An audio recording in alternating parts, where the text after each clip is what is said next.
Hello students, आज का topic है प्रसार। आज हम प्रसार के बारे में जानेंगे।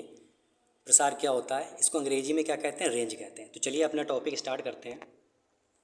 पहले जानते हैं प्रसार का अर्थ। प्रसार का अर्थ या मीनिंग क्या होती है प्रसार की। प्रसार का अर्थ उस मान से है जो एक अंक वितरण के उच्चतम प्राप्तांक को न्यूनतम प्राप्तांक से घटाने से प्राप्त होता है। एक अंक वितरण की विचलनशीलता का सरलता माप प्रसार है। ठीक है, तो देखिए, जब हम उच्चतम अंक में न्यूनतम अंक को घटा देंगे तो हमें क्या प्राप्त हो जाएगा, प्रसार प्राप्त हो जाएगा। ठीक है, और ये प्रसार जो होता है, विचलनशीलता क्या सबसे सरलतम माप होती है। ठीक है, प्रसार का सूत्र क्या होता है, प्रसार इक्वल टू उच्चतम प्राप्तांक माइनस निम्नतम प्राप्तांक, या range equal to highest score minus lowest score. यानी जो सबसे बड़ी संख्या होगी श्रेणी में और जो सबसे छोटी संख्या होगी, दोनों को घटा देंगे तो क्या हो जाएगा, हमारा प्रसार प्राप्त हो जाएगा। ठीक है, चलिए अब आगे बढ़ते हैं। अब हम बात करेंगे प्रसार के गुण या प्रॉपर्टीज ऑफ रेंज की। ठीक है, तो जो पहला गुण होता है, एक अंक वितरण में उच्चतम और न्यूनतम प्राप्तांक होते हैं। जितने भी प्राप्तांक होते हैं उनका प्रभाव प्रसार पर नहीं पड़ता है। ठीक है, क्योंकि जब हम प्रसार निकालते हैं तो सिर्फ हम उच्चतम और न्यूनतम अंक से मतलब रखते हैं, बाकी अंकों से नहीं रखते हैं, तो उनका प्रभाव क्या होता है, प्रसार पर नहीं पड़ता है। ठीक है, दूसरा पॉइंट है, एक अंक के वितरण में प्रसार उच्चतम प्राप्तांक और न्यूनतम प्राप्तांक के मध्य की दूरी है, स्थिति नहीं है। चूँकि सिर्फ उच्चतम और न्यूनतम प्राप्तांक से मतलब रखते हैं और हमारा प्रसार आ जाता है, यानी मध्य की दूरी आप निकालते हो, ना कि आप स्थिति। तो मतलब ये कह सकते हो कि ये सिर्फ क्या होती है, मध्य की दूरी है, स्थिति या लोकेशन नहीं है। ठीक है, तीसरा पॉइंट लेते हैं, प्रतिदर्श का आकार प्रसार के मान को प्रभावित करता है। छोटे प्रतिदर्श का प्रसार मान छोटा होता है और बड़े प्रतिदर्श का प्रसार मान बड़ा होता है। जैसे हम कोई सैंपल ले रहे हैं, अब जिस सैंपल में जिसका सैंपल बड़ा होगा तो प्रसार क्या आएगा, बड़ा आएगा, और जिस सैंपल का प्रसार जो सैंपल क्या होगा, छोटा होगा, तो उसका प्रसार क्या आएगा, छोटा आएगा। ठीक है, नेक्स्ट पॉइंट लेते हैं, अंक वितरण के वर्णनात्मक स्तर तक ही प्रसार का उपयोग किया जाता है, निष्कर्ष निकालने में नहीं। क्योंकि प्रसार जो होता है हमारा उच्चतम अंक में न्यूनतम अंक घटाने से प्राप्त होता है, इसलिए सिर्फ क्या है, वर्णन में ही इसका उपयोग हो सकता है। क्योंकि ये जो पूरा अंक वितरण से मतलब नहीं रखता है, इसका मतलब इसके सारे हम कोई निष्कर्ष नहीं निकाल सकते हैं। ठीक है, चलिए अब आगे बढ़ते हैं। अब हम बात करेंगे प्रसार की सीमाओं की या limitations of range.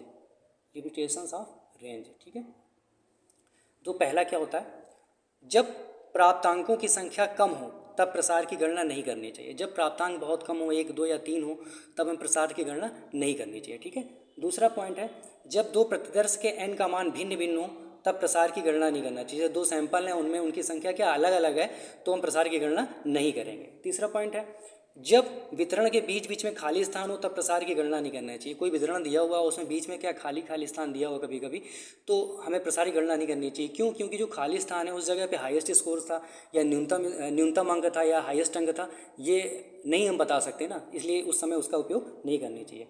Next point है, प्रसार एक अविश्वसनीय माप है। बिल्कुल, क्योंकि ये सिर्फ क्या है, उच्चतम स्कोर और न्यूनतम स्कोर से मतलब रखता है, बाकी अंकों से नहीं रखता। यानी ये जो बाकी अंक का प्रतिनिधित्व नहीं करता है, इसलिए क्या है, ये एक अविश्वसनीय माप हो जाता है। ठीक है, चलिए अब आगे बढ़ते हैं। अब हम क्या करेंगे, प्रसार की गणना सीखेंगे। प्रसार की गणना कैसे करी जाती है। ठीक है, तो उदाहरण कोई दिया हुआ आपका, निम्न प्राप्तांकों का प्रसार ज्ञात कीजिए। ये कोई वितरण दिया हुआ है, 24, 20, 35, 38, 18, 32, 20, 22, 12, 16, 26। ठीक है, इसमें हम क्या करेंगे, इस अंक वितरण सबसे बड़ा अंक पहले निकालेंगे। सबसे बड़ा अंक कौन सा है देखेंगे तो आपका 38 है। ठीक है, फिर क्या करेंगे, सबसे छोटा अंक निकालेंगे, तो सबसे छोटा अंक आपका क्या है, 12। ठीक है, यानी उच्चतम स्कोर 38 हो गया और न्यूनतम स्कोर क्या हो गया, 12 हो गया। अब प्रसार का जो सूत्र होता है वो तो क्या होता है, प्रसार इक्वल टू उच्चतम स्कोर माइनस न्यूनतम स्कोर। उच्चतम स्कोर की जगह हमने क्या कर दिया, 38 रख दिया, और न्यूनतम स्कोर की जगह 32 रख दिया। 38 में 12 घटा दिया और क्या आ गया आपका आंसर, 12 आ गया। ठीक है, यानी उच्चतम स्कोर की जगह आपने 38 रख दिया और न्यूनतम स्कोर की जगह आपने 12 रख दिया, दोनों को हटा दिया, आंसर आ गया आपका 12। तो ये प्रसार निकालने का आपका तरीका था। चलिए एक बार फिर से इसको देखते हैं हम। ठीक है, कोई आपका ये अंक वितरण दिया हुआ है, सबसे पहले क्या करेंगे, हम सबसे बड़ा अंक निकालेंगे श्रेणी में, तो आपका 38 है। सबसे छोटा अंक ज्ञात करेंगे, वो आपका 12 दिया हुआ। ठीक है, वो यहाँ पे हमने लिख दिया। फिर क्या, प्रसार का सूत्र क्या होता है, प्रसार इक्वल टू उच्चतम स्कोर माइनस न्यूनतम स्कोर। उच्चतम स्कोर की जगह आपने 38 रख दिया, न्यूनतम स्कोर की जगह आपने 12 रख दिया। ठीक है, 38 में 12 घटा दिया, आपका आंसर आ गया 12, यानी प्रसार आपका कितना आ गया, 12 आ गया। ठीक है, चलिए अब आगे बढ़ते हैं। अब हम जानेंगे प्रसार का प्रयोग कब करना चाहिए। ठीक है, प्रसार का प्रयोग कब करना चाहिए। तो पहला पॉइंट है, जब विचलनशीलता के अधिक शुद्ध मान की आवश्यकता न हो। जब हम विचलनशीलता के अधिक शुद्ध मान की आवश्यकता नहीं है तब हम क्या करेंगे, प्रसार का प्रयोग करेंगे। दूसरा क्या है, जब अंक वितरण का कुल फैलाव ज्ञात करना हो। अब हमें क्या है, सभी सारी चीज़ों को नहीं पता करना, बल्कि हमें पता करना है ये अंक कहाँ तक फैले हुए हैं। ठीक है, तब हम इसका उपयोग कर लेंगे, क्योंकि उच्चतम अंक और न्यूनतम अंक ज्ञात कर लेंगे और आपको प्रसार या फैलाव आपको निकाल लेंगे। ठीक है, आपको पता चल जाएगा। नेक्स्ट पॉइंट है, जब किसी अंक वितरण की विचलनशीलता को अति शीघ्रता से ज्ञात करना हो।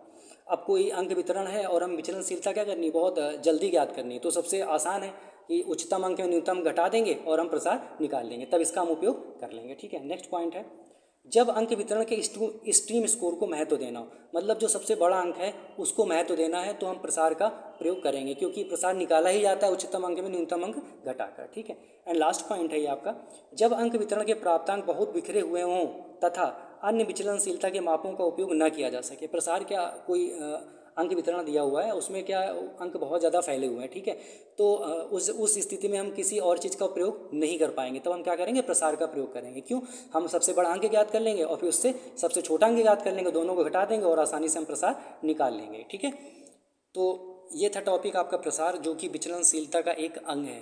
बहुत सरल सा टॉपिक था। आशा करते हैं आपको समझ में आया होगा और आपकी परीक्षाओं में आपके लिए उपयोगी साबित होगा। Thank you.